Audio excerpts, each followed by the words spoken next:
Hi!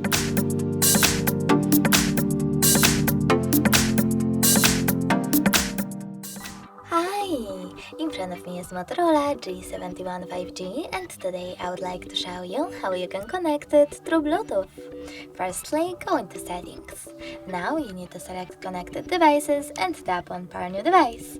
Then wait for available ones to show up, and when they do, just tap on the one that you wish to connect to, in my case Oppo.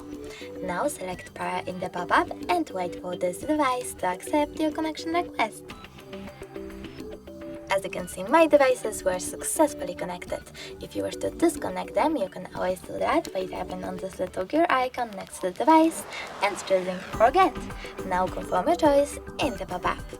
Thanks so much for watching. If you enjoyed this video, smash that like button, comment and definitely subscribe. Bye!